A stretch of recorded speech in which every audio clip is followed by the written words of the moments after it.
అర్థమైందా? మనసు స్ట్రాంగ్గా ఉంటే శరీరం ఎట్లున్నాయి ఏం కాదనుకుంటారు. శరీరం స్ట్రాంగ్గా ఉంటే మనసు ఎట్లున్నాయి లేదు. రెండు సమానంగా మ్యూచువల్ అండర్స్టాండింగ్ తోటి ఉండాలి. శరీరం కానీ మనసు కానీ మ్యూచువల్ అండర్స్టాండింగ్తో లేదనుకోండి, మనలాంటి వాళ్ళకు స్థితి కుదరదు. మహాత్ములు వేరు. మహాత్ములను ఎప్పుడు మనతో పోల్చుకోకూడదు. మహాత్ములు ఎట్లున్నా వాళ్ళు నిగ్రహంతో ఉండగలరు. శరీరం సపోర్ట్ చేసినా లేకపోయినా మనసు ఎట్లున్నా కానీ అదింపెట్టైనా కూర్చోగలుగుతారు అవసరమైతే. మహాత్మునికి అంత సిద్ధి ఉంటుంది, మనకు అది ఉండదు. కాబట్టి మ్యూచువల్ అండర్స్టాండింగ్ తోటే వెళ్ళాలి. మ్యూచువల్ అండర్స్టాండింగ్ తోటే వెళ్ళాలి. ఎందుకంటే మనసులో కలిగిన ప్రభావం శరీరం మీద కనపడుతుంది. శరీరం మీద కనపడిన ప్రభావం వ్యక్తమయ్యేటువంటిది మనసు మీద ప్రభావం చూపిస్తుంది. రెండింటికి అవినాభావ సంబంధం ఉంది. కాబట్టి ఇప్పుడు సపోజ్ ఉదాహరణకి కాలుకు దెబ్బ తగిలింది. కాలుకు దెబ్బ తగిలింది, విపరీతమైన నొప్పి వస్తుంది. విపరీతమైన నొప్పి వస్తుంది. ఇప్పుడు మీకు జపమాల ఇచ్చి మంత్రం చాంటింగ్ చేయమన్నారు, చేయగలుగుతారా? శరీరం వేరే మనసు వేరే అంటారు లోకంలో. నోరు చెప్తూ ఉంటుంది, చేయి కదుపుతూనే ఉంటుంది, అంతగా లయం అవ్వదు. అంటే ఏమి లయం అవ్వదు? నోరు పనిచేయదా? పనిచేస్తుంది. శరీరం పనిచేయదా? పనిచేస్తుంది. కానీ మనసు ఇంట్రాక్ట్ అవ్వట్లేదు. మనసు ఇంట్రాక్ట్ అవ్వట్లేదు. మనసు ఎందుకు ఇంట్రాక్ట్ అవ్వట్లేదు అంటే మనసు నొప్పి మీద ఉంది. మనసు నొప్పి మీదనే హోల్డ్ అయ్యింది. ఓకే, ఇప్పుడు ఇక్కడ ఏం జరిగింది? శరీరానికి గాయమైతే మనసు పనిచేయట్లేదు. మనసు పనిచేయట్లేదు. అలాగే శరీరంతో సంబంధం లేకుండానే మనసుకు కూడా గాయమైందనుకోండి. శరీరం పూర్తి ఆరోగ్యంతో ఉన్నా కానీ ఫోన్ ఎత్తిండు, వాళ్ళ అబ్బాయి అమెరికాలో ఉన్నాడు, యాక్సిడెంట్ అయింది, కాలుకు ఫ్రాక్చర్ అయింది, హాస్పిటల్లో అడ్మిట్ చేశారని చెప్పారు. మనలాగా ఎమ్మటే ఆపరేషన్ సర్జరీ చేయరు కదా, ఒక 2 వీక్స్ తర్వాత సర్జరీ చేస్తా అన్నారు. అప్పుడు దాకా వాడికి కనీసం సెడేషన్ కూడా ఇవ్వట్లేదు. ఒకటే ఏడుస్తున్నాడు ఫోన్లో పిల్లగాడు. ఈయన బాగానే ఉన్నాడు, ఈయనకేం లేదు, 100% ఇప్పటి వరకు బాగానే ఉన్నాడు. కానీ మంత్రం చాంటింగ్ చేయమంటే చేయలేకపోతుంది. ఇప్పుడు ఏమైంది? ఈయనకి శరీరం బాగానే ఉంది కదా, అంటే మనసు బాగలేదు, శరీరం బాగానే ఉంది, మనసు బాగలేదు. మనసు బాగలేకపోతే ఇప్పుడు ఆకలి కావట్లేదు. ఈయనకి ఆకలి కావట్లేదు. ఎందుకు ఆకలి కావట్లేదు? ఏమి చేస్తే రోజు చేసే డైలీ షెడ్యూల్ నడుస్తుంది కదా, ఆయన ఆకలి కావట్లేదు. ఎందుకు? ప్రభావం, మనసులో తలంపు యొక్క ప్రభావం దృఢంగా ఉన్నప్పుడు డైజెస్ట్ అవ్వట్లేదు, పడుకుంటే నిద్ర పట్టట్లేదు, మనసు చిరాగ్గా ఉంది, లగ్నం కావట్లేదు, మనసు దైవం నందు లగ్నం కావట్లేదు. కానీ స్వామి రామతీర్థ ఉపన్యాసం చెప్తూ ఉన్నటువంటి టైంలో ఎవరో వచ్చి ఒక స్లిప్ ఇస్తారు. ఇలా చూసి అలా పెట్టి కంటిన్యూ చేస్తారు ఉపన్యాసం.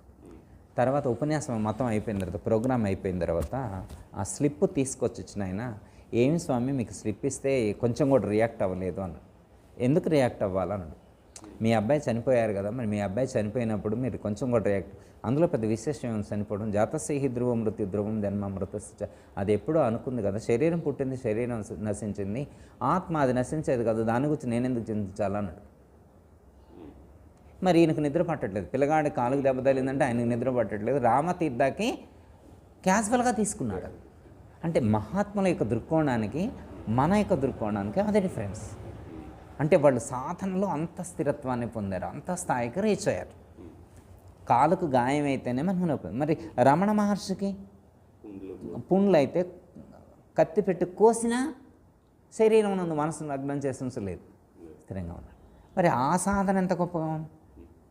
సో అంటే అంత స్థాయిలో మనం సాధన చేయగలుగుతామా లేదా అంటే వాళ్ళ ప్రయత్నాన్ని బట్టి ఉంటుంది. అంత అయితే మనం చేయలేమని నేను అనుకుంటున్నాను. అంత రమణ మహర్షిలాగా లేదా స్వామి రామతీర్థ అంత కాకపోయినా కానీ మనం కొన్ని విషయాలకు మనసుకి నచ్చ చెప్పగలగాలి. అంటే దీన్ని వివేకము అని చెప్తారు. మనకి నిత్యానిత్య వస్తు వివేకం అని చెప్తారు.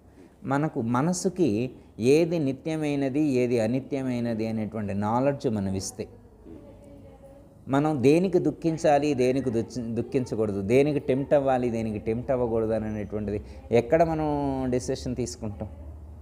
ఇప్పుడు అన్నిటికీ సమానంగా తీసుకుంటే ఆయన జ్ఞాని కాడు కదా. నశించేదానికి నశించని దానికి అన్నిటికీ సమానంగానే రియాక్ట్ అవుతారా? నశించేదాని యందు ఒక విధంగా, నశించినటువంటి దాని యందు ఒక విధంగా ఉండాలి కదా ఆలోచన. అదే కదా నిత్య అనిత్య వస్తు వివేకం. అనిత్యమైనటువంటి వాటి యందు ధ్యాస లేకుండా ఉండాలి. ఏది అనిత్యమైనటువంటిది, ఏది నిత్యమైనటువంటిది, ఎంత జ్ఞానం కలిగింది?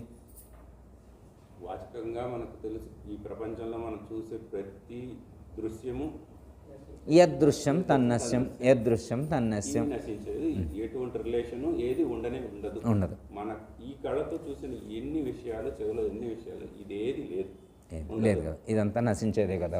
మరి నిత్యమైనటువంటిది అంటే మనం ఎలా సమన్వయం చేసుకుంటాం? నిత్యమైనటువంటిది అంటే ఆత్మజ్ఞానము, సర్వకాల సర్వావస్థల యందు ఎలాంటి మార్పు లేకుండా స్థిరంగా ఉండేటువంటిది ఏదైతే ఉన్నదో దాన్ని నిత్య వస్తువు అన్నారు. త్రికాలాబాధ్యమై భూత భవిష్యత్ వర్తమాన కాలముల యందు మార్పు చెందకుండా స్థిరంగా ఉండేటువంటిది ఏదైతే ఉన్నదో అది ఆత్మస్వరూపము లేదా బ్రహ్మము అన్నారు. ఓకే, అది నిత్య వస్తువ, ఇది అనిత్య వస్తువ. ఇప్పుడు యోగి అయినటువంటి వాళ్ళు దేనికి ప్రాధాన్యత ఇవ్వాలి? నిత్య వస్తువు. మనం మరి నిత్యమైనటువంటి వస్తువు కోసం ఎంత సమయాన్ని వినియోగిస్తున్నాం, అనిత్యమైన వస్తువు కోసం ఎంత సమయాన్ని వినియోగిస్తున్నాం? మనకి నాలెడ్జ్ అర్థమైంది కదా, ఇది నిత్య వస్తువు, ఇది అనిత్య వస్తువు. అనిత్య వస్తువుని ఎప్పుడైనా విడిచిపెట్టి వెళ్ళేదే, నిత్య వస్తువు ఎప్పుడు మనతో ఉండేది. మనమే నిత్య వస్తువు అయి ఉన్నాం కదా. ఇప్పుడు మన నిత్య వస్తువైనటువంటి మన కోసం ఎంత సమయం కేటాయించాలి, అనిత్యమైనటువంటి వస్తువుల కోసం, అనిత్యమైనటువంటి విషయాల కోసం, మార్పు చెందే వాటి కోసం మనం ఎంత సమయాన్ని కేటాయించాలి, దేనికి టెంప్ట్ అవ్వాలి, దేనికి టెంప్ట్ అవ్వకూడదు అనేటువంటిది జస్ట్ విచారించుకుంటే అర్థమవుతుంది. ఎంత విచారించుకున్నా, ఎంత విన్నా కానీ అక్కడ నిలవదు.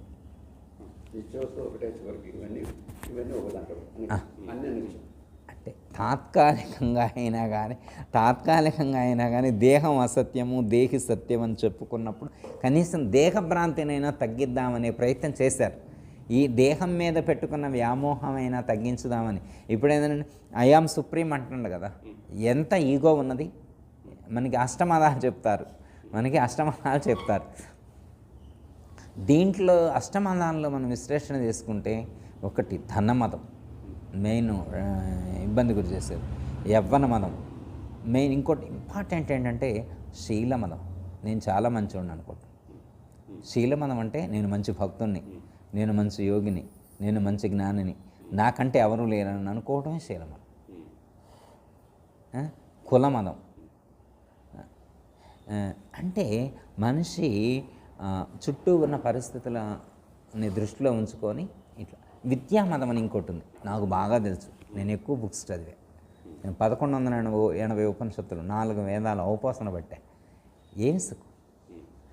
ఆ యొక్క మదమాశ్చర్యాలు, అహంకారం లోపల తిష్ట వేసుకొని ఉన్నప్పుడు జ్ఞానము ప్రకటితం కాదు. అదే ఇప్పుడు సాధకుడు మరి అనిత్యమైనటువంటి అష్టమదాల వైపే అట్రాక్ట్ అయినప్పుడు మరి నిత్యమైనటువంటి సత్యమైనటువంటి దానివైపు ఒక్క అడుగు కూడా వేయకుండా ఆలోచించకుండా ఉంటే ఇప్పుడు ఎంతవరకు సాధన చేయగలుగుతాడు? కళ్ళు మూసుకుంటే మనం అనిత్య వస్తువులకు ప్రయారిటీ ఇచ్చినప్పుడు అనిత్య వస్తువులే గుర్తుకొస్తుంటాయి కదా. భగవద్గీతలో పరమాత్మ ఒక మాట చెప్తారు, అంత్యకాలేచ మామేవ స్మరణముక్త్వా కలేవరం. నువ్వు అంత్యకాలమందు కూడా నన్నే స్మరించాలి అన్నారు. అంత్యకాలమందు కూడా. కొంతమంది అంత్యకాలంలో అనుకుంటే ఈ పాయింట్ మీరు చెప్పారు, నేను విన్నాను. అంత్యకాలంలో మటుకు నీకు తలుచుకుంటే రాదు, ఆ పూర్వకాలం ప్రాక్టీస్ అంతా ఏమైపోతుంది, నీకేమీ. అవును, నిరంతరం మనం అభ్యాసం చేస్తూ ఉంటేనే అప్పటికి అది రీచ్ అవ్వగలుగుతాం. ఆ టైంలో మనం సహజంగా మనం ఆ స్థితిని పొందగలుగుతాం. ఇప్పుడు ఎగ్జామ్స్ ముందు చదువుకోకుండా సంవత్సరం మొత్తం బాగా చదివితేనే ఎగ్జామ్స్ మంచిగా మనం రాయగలిగినట్లుగా లాస్ట్ మినిట్లో మనం ఆ పెర్ఫామ్ చేయాలి అంటే ముందు నుంచే సాధన. చేసినా ఈ వాసనలన్నీ కంటిన్యూ అయ్యి మళ్ళీ రివర్స్కి వస్తాయి అని చెప్పారు. అది నేను అనుకున్నాను, అజామిలుడు నారాయణ అంటే మోక్షం వచ్చేసిందని చెప్పేస్తున్నారు కదా అని అనుకుంటే మీరు దానికి వివరంగా చెప్పారు. అవును, కనీసం ఆ పేరు ఏడు అని అది చెప్పానంటే అదే అయ్యా రాదు. అట్లా ఏంటంటే మనం ఇప్పుడు గత జన్మల్లో అనిత్యమైనటువంటి విషయాల ఏందే మనసును లగ్నం చేస్తున్నాం, శబ్దస్పర్శ విషయాల ఏందే మనసును లగ్నం చేసి ఉంచున్నాం. అంత్యకాలంలో నారాయణ అంటే వస్తుంది, రాదు. అంత్యకాలంలో నారాయణ అంటే రాదు. మోసం చేయడం మాయ చేయడం కాదు, ఏదో నామను ఏడవరాని వాడిని కొంచెమైనా ఒక మెట్టు ఎక్కియటం కోసం, ఈ గుడి కాడికి తీసారాడడం కోసం రాదు రాదు రాదు రాదు రాదు. మారాలి. అయ్యా ఇవన్నీ మనకు తెలిసినవి, ఇవన్నీ మనకు తెలిసినవి. అయితే ఏంటంటే మనసు స్థిరంగా ఉండాలంటే ఏం చేయాలి? మనసు స్థిరంగా ఉండాలంటే ఏం చేయాలంటే మనసు ఎటు వెళ్ళకుండా ఉండటం కోసం ధ్యానమే ప్రత్యామ్నాయం. ధ్యానం తప్ప వేరే మార్గం లేదు అన్నారు. రెండోది జ్ఞానం. ఒకటి ధ్యానము, రెండు జ్ఞానం. జ్ఞానము ద్వారా ధ్యానం చేయాలి. జ్ఞానముతో కూడిన ధ్యానము స్థిరత్వాన్ని కలిగిస్తుంది అన్నారు. Knowledge and meditation. With knowledge through meditation. జ్ఞానముతో మనం ధ్యానం చేసినప్పుడు స్థిరత్వం కలుగుతుంది. అయితే ఎలా ధ్యానం చేయాలి, ఏమి ధ్యానం చేయాలి అంటే స్వరూప ధ్యానము అన్నారు.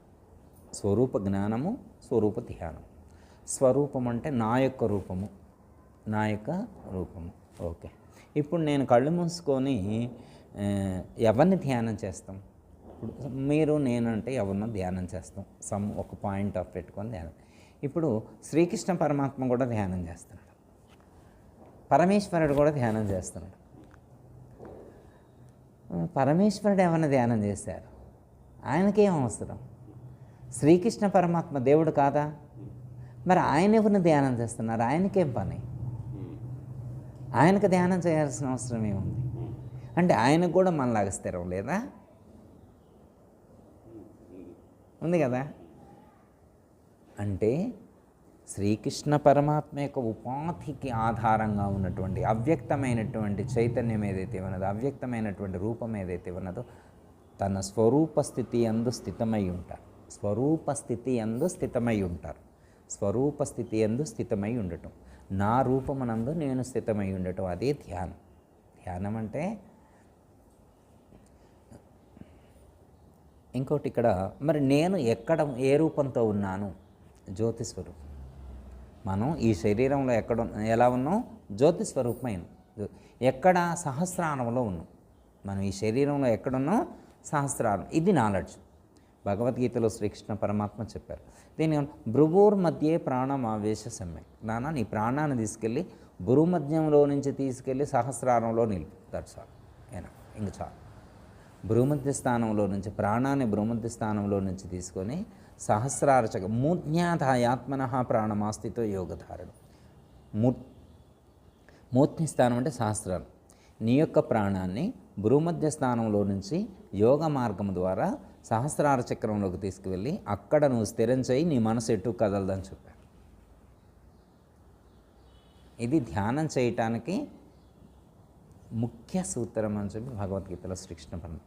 ఏం స్వామి మరి నేను ఇక్కడికి తీసుకెళ్ళి పెడితే కూడా మన మనసు చెల్లిస్తుంది కదా అన్నారు. మనసు చెల్లిస్తూనే ఉంది.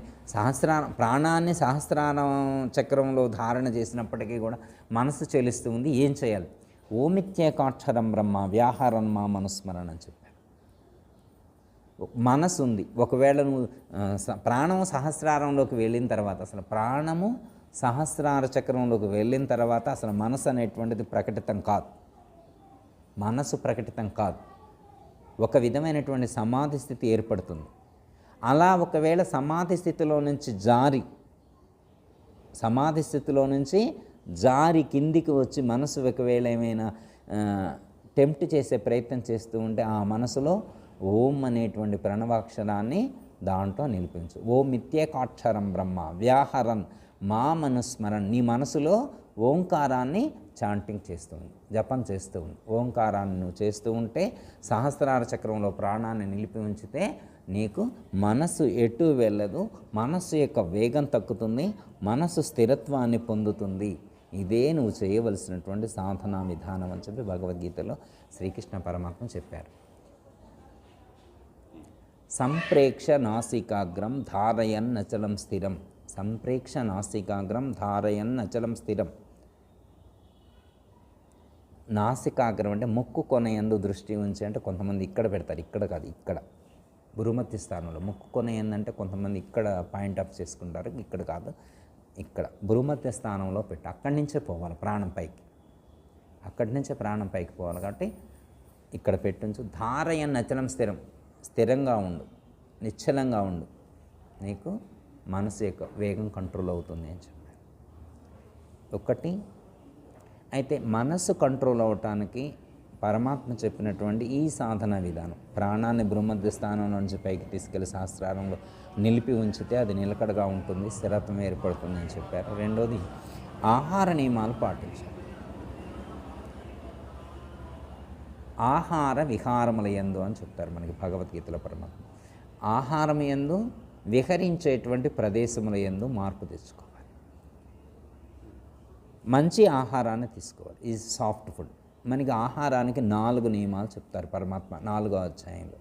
1 సాత్విక ఆహారాన్ని తీసుకోవాలి, 2 మితాహారాన్ని తీసుకోవాలి, 2వది భగవద్ అర్పితాహారాన్ని తీసుకోవాలి, 4వది ధర్మార్చిత ఆహారం తీసుకోవాలి, 5వది చెప్పలేదు కానీ సమయ పాలన పాటించాలని కూడా చెప్తారు పెద్దలు. ఇది దాంట్లో సమయం, ఇది కోట్ చేయలేదు, 4 చెప్పారు. అప్పటి రోజుల్లో టైం ఇబ్బంది ఉండేది కాదు, ఇన్ టైంలోనే తినేవాళ్ళు. ఇప్పుడు మనకి పరిస్థితులు మారిన తర్వాత టైం షెడ్యూల్ ఇబ్బంది అయ్యేసరికి ఇప్పుడు గురువులు ఇది యాడ్ చేశారు 5వ సూత్రం. అప్పుడు ఎంత అప్పుడు ఫన్లకి అట్లా తినడానికి సరిపోయేది, ఆ లైఫ్ స్టైల్కి అట్లా తింటే సరిపోయేది. ఇప్పుడు అమెరికాలో కంపెనీలో ఉద్యోగాలు చేయాలంటే ఇక్కడ నైట్ ఉద్యోగం చేయాలి, పగులు పడుకోవాలంటే మొత్తం బయోక్లాక్ మొత్తం మారిపోతుంది, టైం టేబుల్ డిస్టర్బ్ అవుతుంది. సరే, వాళ్ళ పరిస్థితికి తగ్గట్లు వాళ్ళు ట్యూన్ చేసుకోవాలి, ప్లాన్ చేసుకోవాలి. 1 సాత్వికాహారం, మితాహారం, భగవదర్పితాహారం, న్యాయార్జితాహారం, లాస్ట్ టైం, సమయపాలన తీసుకోవాలి. ఇవి ఆహారం తీసుకున్నట్లయితే చాలా కంట్రోల్ అవుతుంది, చాలా కంట్రోల్. ఆహారం ద్వారా కొంత తీసుకునేప్పుడు మళ్ళీ ఇది మనం ప్రిపేర్ చేసి ఇచ్చేటువంటి వాళ్ళు, వండేవాళ్ళు భావజాలం ఏదైతే ఉన్నదో, వండేవాళ్ళ భావజాలం, మనకి అమ్మేవాళ్ళ భావజాలం కూడా ప్రభావితం అయి ఉంటుంది. కాబట్టి మనం భగవదర్పితం చేసి స్మరణయుక్తంగా ప్రసాద భావంతో స్వీకరిస్తే దానిలో ఉన్నటువంటి దోషాలను పోగొట్టుకొని కనుక మనం తీసుకోగలిగితే ఖచ్చితంగా మనకు మార్పు వస్తుంది. ఎందుకంటే మన శరీరం నిర్మితమయ్యేటువంటిది ఆహారంతో. ఈ యొక్క ఆహారంలో ఉండేటువంటి సూక్ష్మ భాగమే మనసుకు బలాన్ని ఇస్తూ ఉంది. అన్నం యొక్క సూక్ష్మాంశము మనసు అన్నారు, అన్నం యొక్క స్థూలాంశము మాంసం అయితే అన్నం యొక్క సూక్ష్మాంశము మనసు అయింది అన్నారు. మరి అన్నం యొక్క సూక్ష్మాంశం మనసు అయిందన్నారు కాబట్టి అన్నం వండేవాళ్ళు కానీ, ఆ పదార్థాలు అమ్మేవాళ్ళు కానీ, కనీసం తినేవాళ్ళైనా కానీ కొంచెం మెయింటైన్ చేస్తే, కొంచెం జాగ్రత్తలు పాటించినప్పుడు ఆహార శుద్ధి వల్ల చాలా మార్పు వస్తుంది, శరీరంలో మార్పు వస్తుంది, మనసులో మార్పు వస్తుంది అని చెప్పారు. ఆహారం. నెక్స్ట్ ఇంకోటి విహారముల యందు, ఆహార విహారముల యందు నువ్వు ఎక్కడెక్కడ విహరిస్తున్నావు, అన్నం తినే కాకుండా జాబ్ చేస్తున్నాం ఇంటికి వస్తున్నాం కాకుండా నువ్వు ఎంటర్టైన్మెంట్ ప్రోగ్రామ్స్కి ఏమన్నా ప్రియారిటీ ఇస్తున్నావా, నీ శరీరాన్ని కానీ మనసును కానీ ఎక్కడెక్కడ తిప్పుతున్నావు రోజు, లేకపోతే వారాంతంలో, వీకెండ్స్లో కానీ, మంత్ ఎండ్స్లో కానీ, ఇయర్ ఎండ్స్లో కానీ ఎంటర్టైన్మెంట్ ప్రోగ్రామ్స్కి వెళ్తున్నావా, ఈ డివోషనల్ ప్రోగ్రామ్స్కి అటెండ్ అవుతున్నావు, ఎక్కడెక్కడ విహరిస్తున్నావు నువ్వు, నీ ఫ్యామిలీ, నీ మనసు ఎక్కడెక్కడ విహరిస్తుంది అనేటువంటిది కూడా ఇంపార్టెంట్. ఇక్కడ ఆహార విహారముల యందు కడు జాగరూకుడై ఉండాలి అని చెప్పారు. ఆహారం పర్ఫెక్ట్గా తీసుకోవాలి. మనం విహరించేటువంటి ప్రదేశాలు, మన ఫ్రెండ్స్, మనం ఏర్పాటు చేసుకున్న ఫ్రెండ్ సర్కిల్, మనం ఎలాంటి వాళ్ళతో ఇంటరాక్ట్ అవుతున్నాం, ఇది కూడా చాలా ఇంపార్టెంట్, మన మీద చాలా ప్రభావం చూపిస్తుంది. ఎవరైనా మనకు చెప్తారు కదా, రామో విగ్రహవాన్ ధర్మ అన్నారు. రామో విగ్రహవాన్ ధర్మ అన్నారు. చూడండి, అంటే మనం అంటే ఇంట్రాక్షన్ యొక్క ప్రయోజనం, మనం ఎవరితో ఇంట్రాక్ట్ అవుతున్నామో వాళ్ళ భావాలు మన మీద ఇంప్లిమెంట్ అవుతాయి కదా. అందుకని మనం విహరించేటువంటి అంటే మన సాధనకు వ్యతిరేకంగా ఉండేటువంటి వాళ్ళు ఎవరైతే ఉన్నారో, మన సాధనకు అడ్డుగా ఉండేటువంటి అవరోధాలు కలిగించేటువంటి వాళ్ళు ఎవరైతే ఉంటారో వాళ్ళకు మనం దూరంగా ఉండటం చాలా మంచిది. వాళ్ళతో సంబంధాలు కట్ చేసుకోవాలని కాదు, చాలా తక్కువ సంబంధాలు కలిగి ఉన్నప్పుడు మన సాధన తొందరగా ముందుకు వెళ్తుంది అనమాట. మనం లక్ష్యాన్ని చేరడానికి ఇది ఎక్కువ దోహదం చేస్తుంది. ఇప్పుడు మీటింగ్స్ ఉన్నాయనుకోండి, ఫ్యామిలీ మీటింగ్సే ఉన్నాయనుకోండి, తక్కువ ఇంట్రాక్షన్స్, అంటే ఈ భావాలతో ఉన్న వాళ్ళు ఉంటే ఓకే. ఈ భావాలు లేని వాళ్ళు ఉంటారు కదా, మనకు కనిపించినప్పుడల్లా లౌకిక విషయాలు చెప్పి మనం డిస్టర్బ్ చేసేటువంటి వాళ్ళు, అబద్ధాలు చెప్పేవాళ్ళు, అన్యాయం చేసేటువంటి వాళ్ళు, ఇట్లాంటి వాళ్ళతో మనం ఇంటరాక్ట్ అయినప్పుడు మన సాధన కొంచెం ఇబ్బంది కలిగేటువంటి అవకాశం ఉంటుంది. కాబట్టి కొంచెం తగ్గించుకునేటువంటి ప్రయత్నం చేయాలి. అస్సలు వదులుకోవని చెప్పదు. వేదాంతం ఏంటంటే మనం రాజయోగం గృహస్థులం కాబట్టి గృహస్థాశ్రమ ధర్మాన్ని పాటిస్తూనే సాధన చేయాలి. ఇంట్లో రూములో కూర్చొని సాధన చేస్తా అనేది కాదు, మనం యుద్ధం చేయాల్సింది సమాజంలో. కాబట్టి మన సమాజంలోనే ఉండాలి, కానీ సమాజంలో ఉన్నటువంటి విషయాలు మన లోపలికి ప్రవేశించకుండా స్థిరంగా ఉండాలి అని చెప్పారు. మళ్ళీ అట్లా అని చెప్పి ఇంట్లో కూర్చొని రూములో తలుపులు వేసుకొని కూర్చొని సాధన చేయ, అది కరెక్ట్ విధానమే చెప్పలేదు. భగవద్గీతలో నువ్వు మార్కెట్లోనే ఉండాలి. సమాజంలో నీ చుట్టూ ఎంత విషయం ఉన్నా కానీ లోపలికి వెళ్ళకూడదు. ఎన్ని విషయాలు నీ చుట్టుముట్టినా కానీ నువ్వు లోపలికి ఒక్కటి కూడా పోనీయకుండా నువ్వు జాగ్రత్త పడాలి. అదే సాధకుడి యొక్క లక్షణం. అయితే ఇది వెంటనే సాధ్యం కాదు కాబట్టి లెర్నింగ్ స్టేజ్లో కొన్ని సాధనలు చేసుకో. ఏకాంత సాధన, ఏకాంత సేవ, ఏకాంత మెడిటేషన్. అంటే నువ్వు ఏకంగా ఉండి ఎవరు లేకుండా చూసుకొని నిర్జన ప్రదేశంలో ఎవరు జనసంచారం లేనప్పుడు రూమ్లో కూర్చొని ఏకాంతంగా సాధన చేసుకో. ఎక్స్పీరియన్స్ వచ్చిన తర్వాత ఓకే ఎక్కడికైనా వెళ్ళి చేయొచ్చు. జనబాకుల్యంలో కూడా అప్పుడు చేయొచ్చు. అంటే మెడిటేషన్ చేయటానికి, మనసును నిగ్రహించి ఉంచడానికి మనకు ఏది అడ్డు రాదు, ఏది అడ్డు కాదు. ఎంత అంటే సపోజ్ ఉదాహరణకి మీకు బెంగళూరు వెళ్తున్నారు, చెన్నై టు బెంగళూరు వెళ్తున్నారు, బస్సులో ఉన్నారు. మీకు ఇంపార్టెంట్ కాల్ ఒకటి వచ్చింది, ఇంపార్టెంట్ కాల్ వచ్చింది. మీరు ఆ కాల్ మాట్లాడితే మీకు 10 lakhs వస్తాయి అనుకోండి. ఆ కాల్ మాట్లాడితే మీకు 10 lakhs వస్తాయి. ఇప్పుడు మరి జనరల్గా అసలు బస్సులో మీకు ఫోన్ మాట్లాడితే ఎంత డిస్టర్బెన్స్ ఉంటుంది? బస్సులో మూవీ పెట్టారు, బస్సులో టీవీలో మూవీ పెట్టారు, ఆ సౌండ్ వస్తుంది. మనం ఇప్పుడు మన పక్కన ఉన్న వాళ్ళు మాట్లాడుకుంటూ ఉన్నారు, ఆ కాల్ మనం హ్యాండిల్ చేయాలి. మాట్లాడగలుగుతామా లేవా? ఎంత ఎఫర్ట్ మొత్తం అక్కడే పెడతాం, శక్తి మొత్తాన్ని కూడగట్టుకొని అక్కడే కేంద్రీకృతం చేసి మాట్లాడతాం, సక్సెస్ అవుతాం. మన గోల్ మీటింగ్ కాదు, 10 lakhs. మన గోల్ 10 lakhs.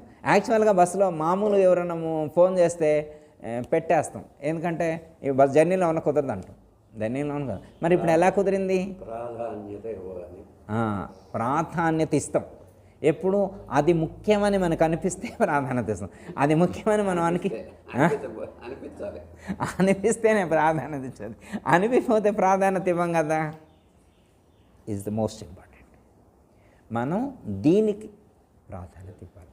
దీనికి సంబంధించినటువంటి వాళ్ళతోటి మనం పరిచయాలు పెంచుకోవాలి. వీకెండ్స్లో మనం ఒక ఆశ్రమానికి, ఒక టెంపుల్కి, ఇట్లా ఈ భావాలతో పార్కుకి వెళ్ళినా కానీ ఒక చోట కూర్చొని దీనికి సంబంధించిన మెడిటేషన్ చేసుకో. మన ఫ్యామిలీ సపోర్ట్ చేయకపోతే మనం సింగిల్గా వెళ్ళి మన ట్రై మనం చేసుకోవడం. అట్లా అని చెప్పి వాళ్ళని డిస్టర్బ్ చేయం. మన ఫ్యామిలీ అన్న తర్వాత బాధ్యత ఉంటుంది. వాళ్ళని ఒక సినిమాకి వాళ్ళకి సినిమాకి వెళ్ళటం ఇష్టం, ఒక సినిమాకి తీసుకెళ్ళటం. వాళ్ళకి షాపింగ్ మాల్ ఇష్టం, ఒక్కసేపు షాపింగ్ మాల్ తీసుకొచ్చి ఇంట్లో కూర్చోబెట్టి నేను వెళ్ళొస్తాను అని చెప్పి మనం వెళ్ళి మనం సాధన చేసుకోవాలి. మళ్ళీ వాళ్ళని చూసుకోవాలా, మళ్ళీ వాళ్ళకి, ఎందుకంటే వాళ్ళు మనం నమ్ముకొని వచ్చారు. ధర్మేచ అర్థేచ కామేచ మోక్షచ నాతి చరామి అని ప్రమాణం చేసి మనం గృహస్థాశ్రమ ధర్మాన్ని పాటిస్తూ ఉన్న సందర్భంలో వాళ్ళకి ఇవ్వాల్సినటువంటి ప్రాధాన్యత వాళ్ళకి ఇస్తూ మన సాధనకు ఆటంకం కలగకుండా మనం మధ్య మార్గంగా నడుచుకోవాలి. సరే, బాగులే. ఇక్కడ ఎవరి సంస్కారాన్ని బట్టి వాళ్ళు ముందుకు వెళ్తారు, వాళ్ళు సాధన చేస్తారు. ఇప్పుడు మార్కండేయుని మనం చెబితేనే చిన్నప్పటి నుంచి సాధన చేసిండా? ప్రహ్లాదుని మనం చెబితేనే చిన్నప్పటి నుంచి సాధన చేసిండా? ఇప్పుడు పెద్ద వయసు వచ్చితే మాట వింటారని అనుకోవటం ఏంది, చిన్నవాడు సాధన చేయరని అనుకోవటం లేదు కదా. వాళ్ళ సంస్కారాన్ని బట్టి వాళ్ళ సంస్కారాన్ని బట్టి వాళ్ళు చిన్న విషయం. అమ్మ నా మనసుకి పూర్వజన్మ సంస్కారాలు చాలా అడ్డం పడిపోయాయి. ఏమీ లేదు. ఇక్కడ ఒక్క పాయింట్ చెప్పేది కంక్లూడ్ చేస్తే ఎట్లంటే, ఇంకోటి ఏంటంటే మనస్సు యొక్క లక్షణం ఏంటంటే ఇప్పుడు అన్నీ చేయదు, కొన్ని ఇష్టాలంటూ ఏర్పాటు చేసుకుంటుంది కదా. మనసు ఎక్కడ టెంప్ట్ అవుతుందంటే కొన్ని ఇష్టాలను ఏర్పాటు చేసుకుంటుంది. ఆ ఇష్టమైనటువంటిది ఫుల్ఫిల్ అవ్వకపోతేనే ప్రాబ్లం. ఇక్కడ ఇదేంటంటే ఎందుకు ఇట్లా అవుతుంది అంటే, ఇప్పుడు మనం అనుకుంటే సపోజ్ ఒక 10 విషయాలు మనం కావాలని అనుకున్నాం, ఇందాక అన్నట్టు కోరికలు అనుకోండి, అది అనుకున్నాం. అవి 100% తీరాలని రూల్ ఏం లేదు కదా. ఒక 3 ఫుల్ఫిల్ అవ్వలేదు అనుకోండి, ఇప్పుడు మనసు ఏమవుతుందంటే ఆ 3 విషయాల కాడే ఆగిపోతుంది. ఈ సక్సెస్ అయిన 7ని పట్టించుకోకుండా ఎక్కడైతే 3 ఫుల్ఫిల్ అవ్వలేదో అక్కడ ఆగి కూర్చుంటుంది. అంటే ఎప్పుడు పాజిటివ్నే కావాలని కోరుకునేటువంటి మనసు ఒక నెగటివ్ సిచ్యువేషన్ ఏర్పడినప్పుడు ఆగిపోతుంది, డిస్టర్బ్ అవుతుంది. అసలు జీవితం అంటేనే కేవలం సుఖాలు కాదు, కష్టాలు కూడా అని చెప్పి రెండో పార్శ్వాన్ని కూడా దానికి పరిచయం చేసినప్పుడు, కేవలం సుఖమే కాదు, ఇది దుఃఖ మిశ్రితమైనటువంటిది, దుఃఖం కూడా ఇంక్లూడ్ అయ్యింది అనేటువంటి విషయాన్ని, సత్యాన్ని మనం దానికి దృఢం చేసినప్పుడు, కేవలం పాజిటివే కాదు నెగిటివ్ కూడా ఉంటుందని మనం ఆ కోణాన్ని కూడా పరిచయం చేసినప్పుడు ఇంకప్పుడు అది ఫీల్ అవుతుంది. అనుకున్నట్టు 100% సక్సెస్ అవ్వాలి, ఐఎమ్ సూపర్ హీరో అంటే కుదరదు. ఈ ప్రపంచంలో ఎవరైనా కానీ అలా అవ్వాలంటే ఎప్పుడైతే ఫెయిల్యూర్ జరుగుతుందో, అది బిజినెస్లో కావచ్చు, జాబ్లో కావచ్చు, ఫ్యామిలీలో కావచ్చు, ప్రాక్టీస్లో కావచ్చు, ఎక్కడైనా కానీ అనుకున్నది చేయలేకపోయినప్పుడు డిస్టర్బ్ అవ్వాల్సినటువంటి అవసరం లేదు. ఎవరు సహకరించకపోయినా కానీ మనం ఫీల్ అవ్వాల్సిన అవసరం లేదు. ఎందుకంటే మన లక్ష్యం ఈ లిమిటేషన్ కాదు, ఈ భౌతిక బంధాలు కాదు.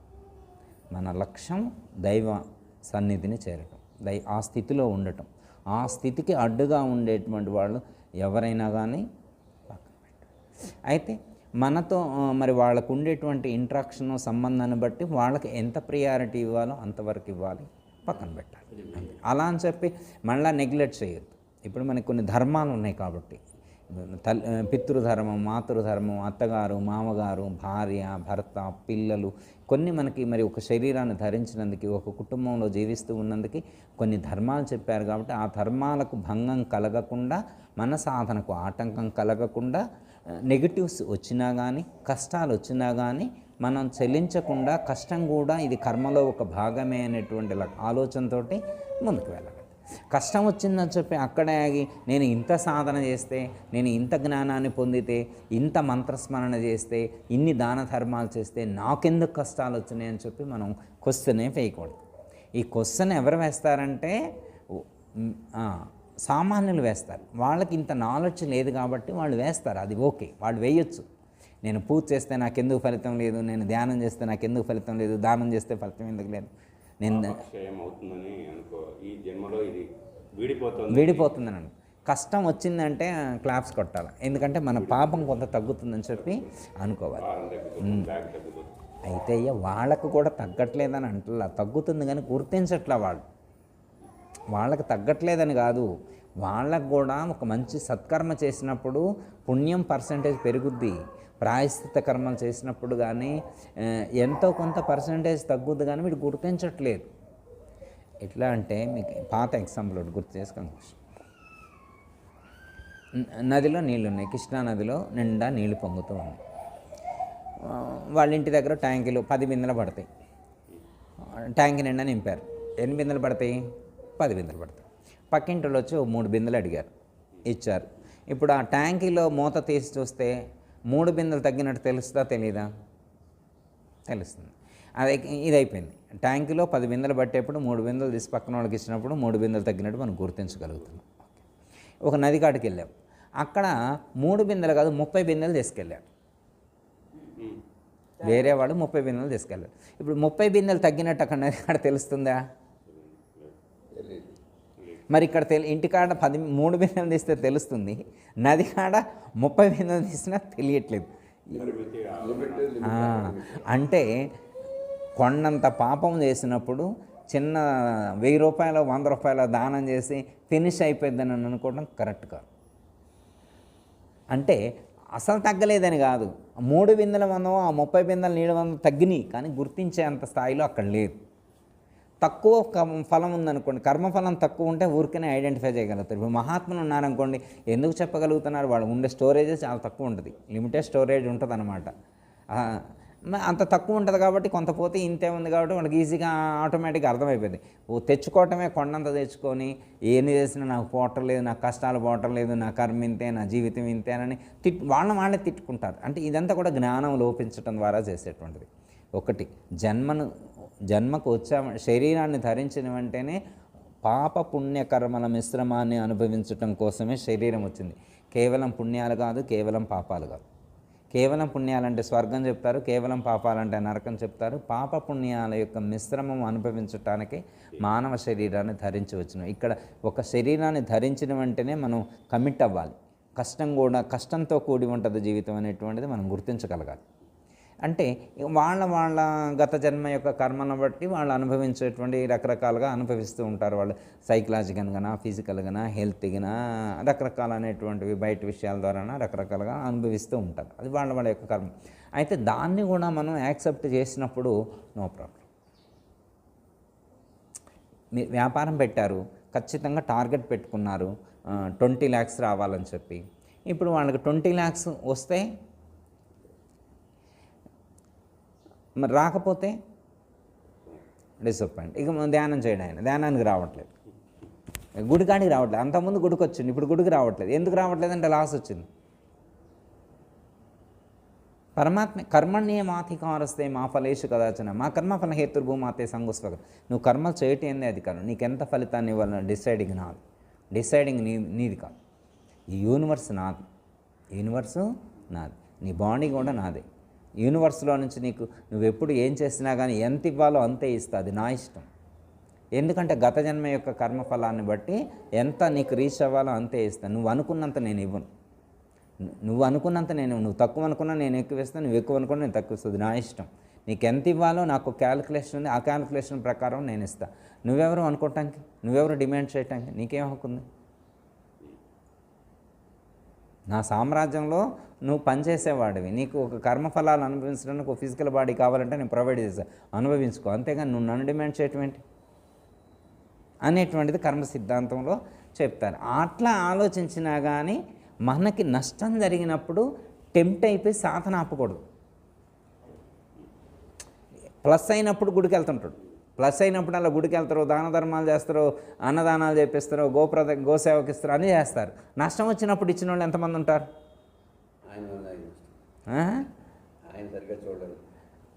సరే, ఇంకా వాళ్ళ నాలెడ్జ్ అలాగే ఉంటుంది.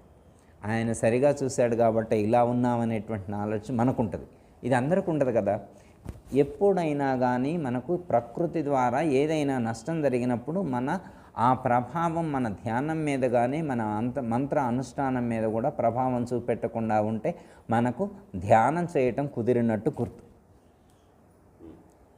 ఏదైనా టెంప్ట్ అవుతున్నామంటే ఇంకా మనకి మిస్ అయినట్టు, ఇంకా మనం ఆ ఎనర్జీ రిసీవ్ చేసుకోవాలని అర్థం. మనస్సుకు ఎనర్జీ సరిపోతే స్థిరంగా ఉంటుంది. ఫోన్ రీఛార్జ్ పెట్టామనుకోండి, ఎంతసేపు ఎక్కించుకుంటుంది అది? 100. ఇంకో గంట ఎక్కువ పెట్టినామనుకోండి, ఏమైనా ఎక్కువ ఎక్కించుకుంటుందా?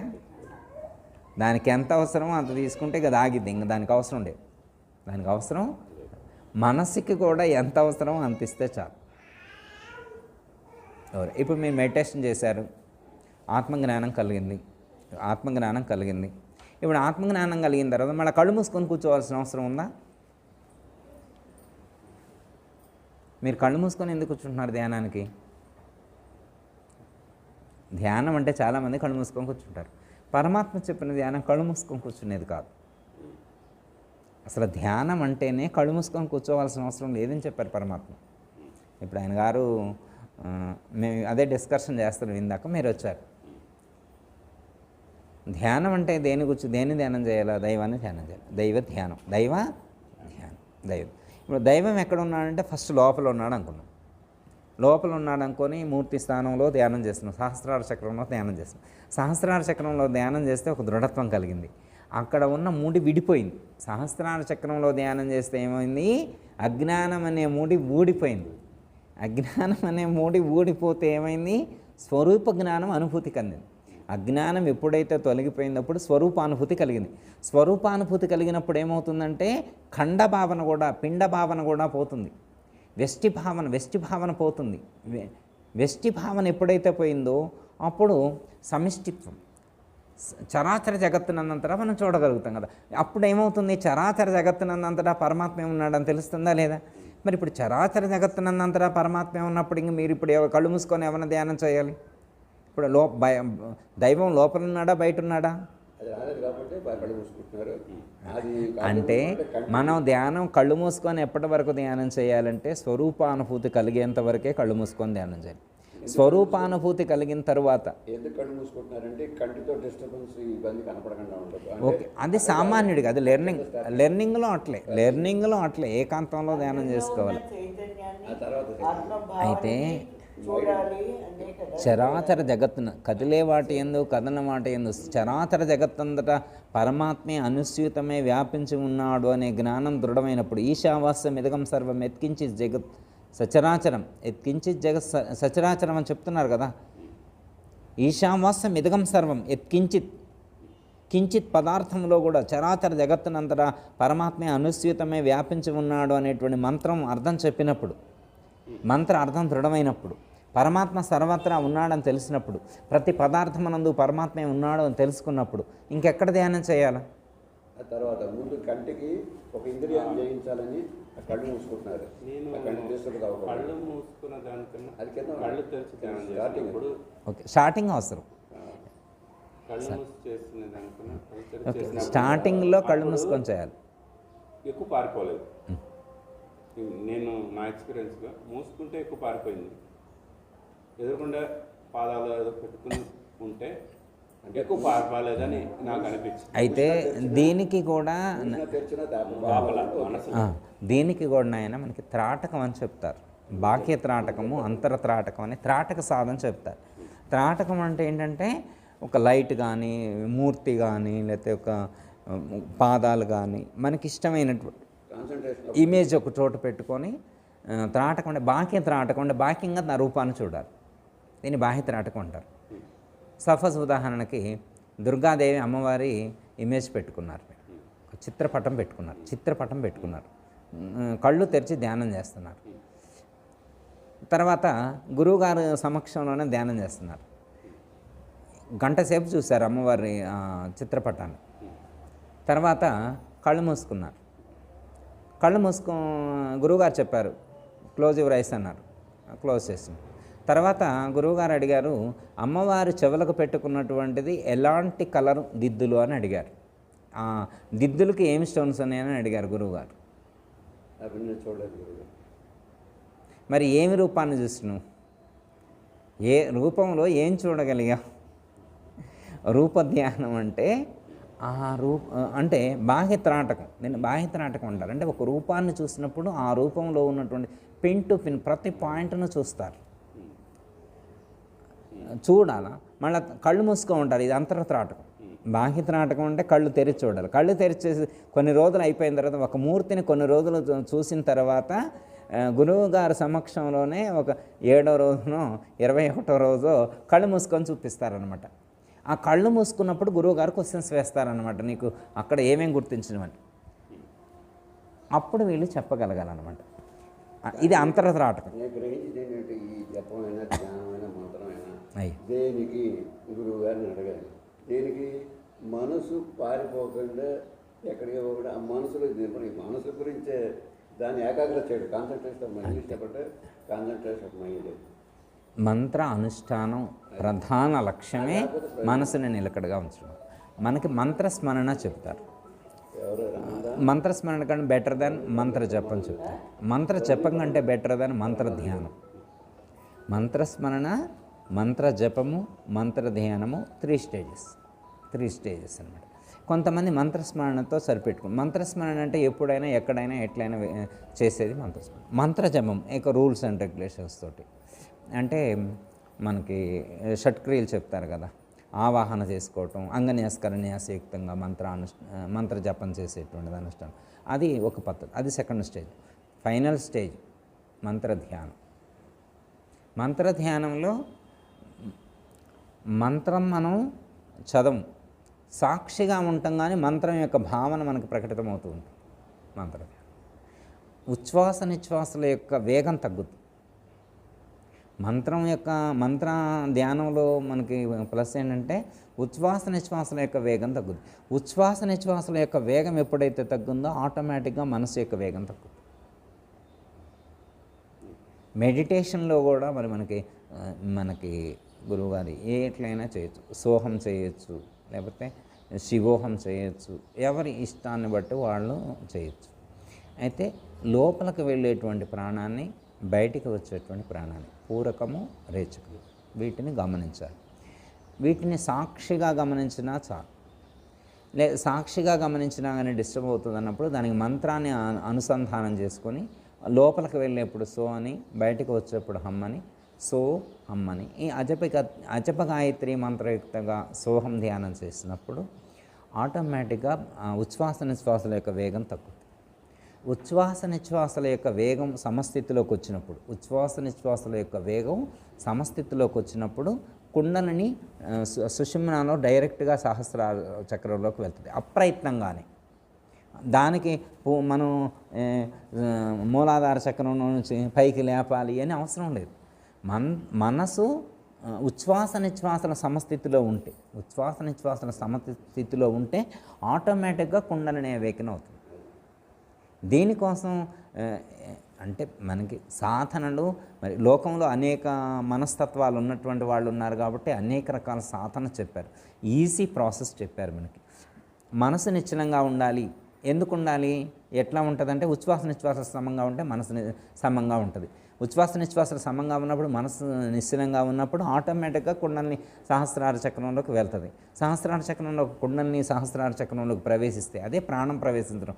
భగవద్గీతలో 8వ అధ్యాయంలో పరమాత్మ ప్రాణాన్ని సహస్రార చక్రంలోకి పంపేయమంటవన్నా ఒకటే, ప్రాణం వేరే, కుండలిని వేరే కదా, అంతా ఒకటే.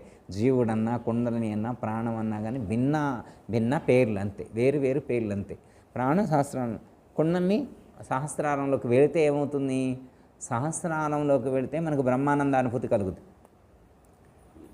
మీరు అహం బ్రహ్మస్మయే కదా, ఇప్పుడు మీకు బ్రహ్మానందం ఉండదు. కానీ ప్రాణం సహస్రార చక్రంలోకి వెళ్ళినప్పుడు, జీవుడు సహస్రారంలోకి వెళ్ళినప్పుడు బ్రహ్మానందం కలుగుతుంది. ఎందుకు అంటే జీవుడు సహస్రార చక్రంలోకి వెళ్ళినప్పుడే మీకు అహం బ్రహ్మస్మి అనే పదానికి అర్థం పరిపూర్ణమవుతుంది. మామూలు వ్యవహారికంగా తేలిపాటుగా మనకు అర్థమవుతుంది.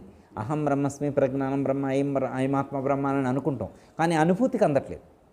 జ్ఞానం ఉంది, థియరీ తెలుస్తుంది, కానీ మరి బ్రహ్మానందాన్ని పొందినటువంటి సమస్త విషయ రసరుచులన్నింటినీ మరిపించునన్నారు. మరి ఇంత బ్రహ్మజ్ఞానం తెలుసుకున్నప్పుడు, బ్రహ్మానుభూతి కలిగినప్పుడు మళ్ళీ బిర్యానీ తినాలని, లడ్డు తినాలని, నాకు జిలేబీ తినాలని, జాంగ్రీ తినాలని ఎందుకు అనిపిస్తుంది? అంటే బ్రహ్మానుభూతి కలగలేదు. ఎందుకు కలగలేదంటే ప్రాణం కుండలిని సహస్రార చక్రంలోకి ప్రవేశించలేదని అర్థం. నాకు గ్రహించింది మామూలుగా ఏదైనా ఈ గొడవలన్నీ దేనికి? మనస్సుని స్వాధీనపరచుకోవడం. త్యాగరాజ కీర్తన అంటే మనసు స్వాధీనమైన ఆ నదునికి మంత్రం చేయాలని. అయ్యా, అలాగే ఈ పూజలు చేయమన్నా, జపం చేయమన్నా అక్కడ పెట్టమని మనసుని సాధనలన్నీ మనోనిగ్రహానికే, మనోనిగ్రహం కోసమే. పరమాత్మ ఆత్మ అంతే, ఇంకా అది అయిపోతే అంతే.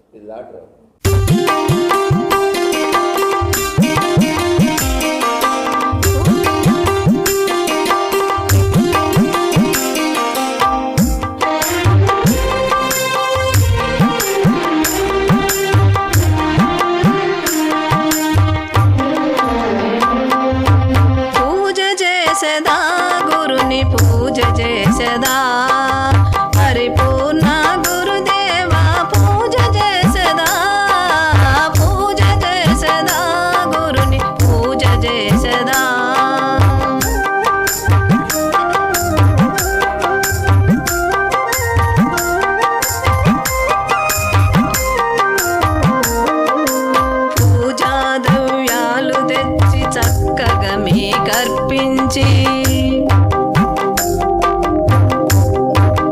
పూజా ద్రవ్యాలు తెచ్చి చక్కగా మీకర్పించి తీరైన పూలమాలెన్నో తెచ్చి మీకు పూజ చేసెదా గురుని పూజ చేసెదా పరిపూర్ణ గురుదేవా పూజ చేసెదా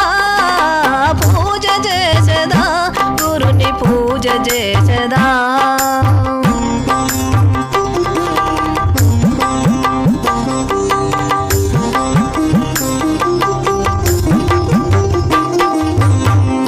పంచామృతాలు తెచ్చి అభిషేకం చేసి మీకు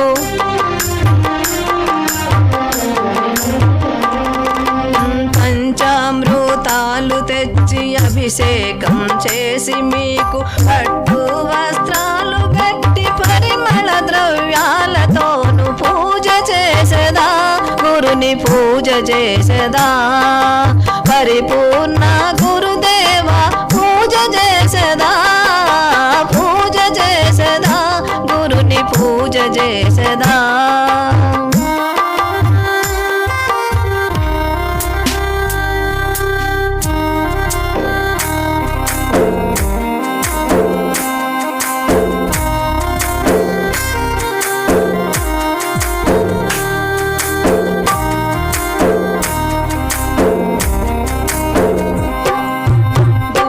దీప నైవేద్యం తాంబూళ దక్షిణలు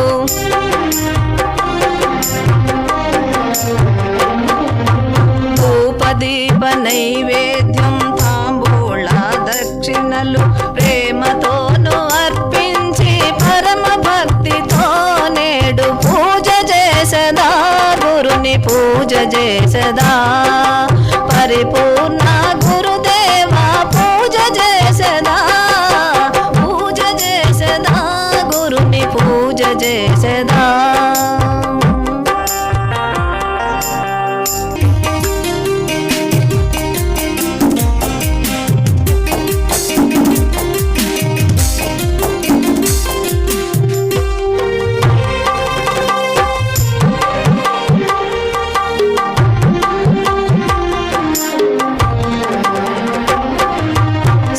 సారయుక్తమైన వెన్నో చక్కటి ఫలములను తెస్తి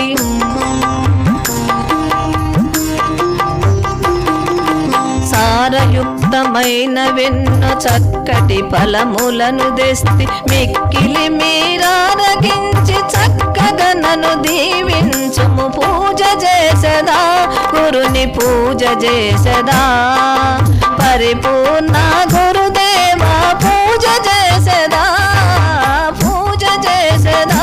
గురుని పూజ చేసెదా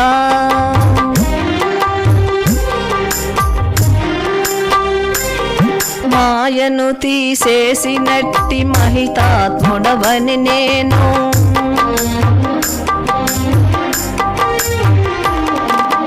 మాయను తీసేసినట్టి మహితాత్ముడవని నేను కరములు జోడించి నేను కర్పూరహారతిచ్చి పూజ చేసెదా గురుని పూజ చేసెదా పరిపూర్ణ గురుదేవా పూజ చేసెదా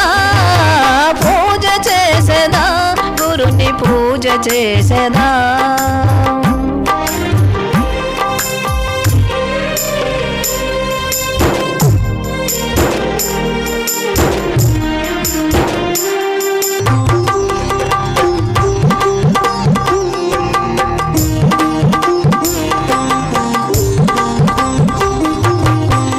దోష రూపమైన ఎరుకను తీసేసి మాకు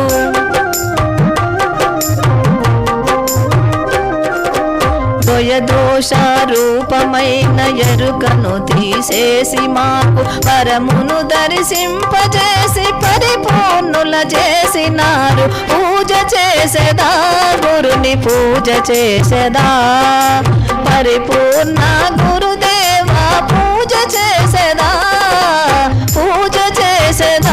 గురుని పూజ చేసెదా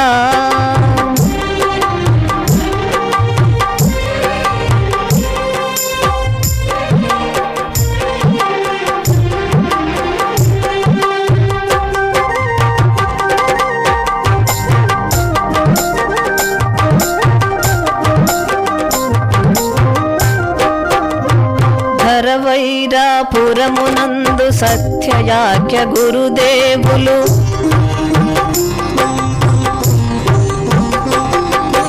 ధరవైరాపురమునందు సత్యయాఖ్య గురుదేవులు విష్ణుని దీవించి ఇలను ఎరుకను విడిపించినారు. పూజ చేసెదా గురుని పూజ చేసెదా పరిపూర్ణ గురుదేవా పూజ చేసెదా పూజ చేసెదా గురుని పూజ చేసెదా పూజ చేసెదా గురుని పూజ చేసెదా పూజ చేసెదా గురుని పూజ చేసెదా పూజ చేసెదా గురుని పూజ చేసెదా.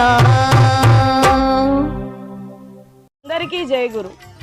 మరిన్ని ఆధ్యాత్మిక రహస్యాల కోసం అచల బోధ, ఆత్మబోధ, భగవద్గీత, అలాగే పండుగల్లో దాగిన అర్థాలు, అంతరార్థాల కోసం మరియు యోగము, ధ్యానము మొదలైన అనేక ఆధ్యాత్మిక తెలుగు ప్రవచనాల కోసం క్రింద ఉన్నటువంటి రెడ్ కలర్ సబ్స్క్రైబ్ బటన్ను క్లిక్ చేయండి. అలాగే ప్రక్కనే ఉన్నటువంటి గంట సింబల్ను నొక్కండి. అలాగే ఈ వీడియో మీకు నచ్చినట్లయితే లైక్ చేయండి మరియు షేర్ చేయండి. జై గురు.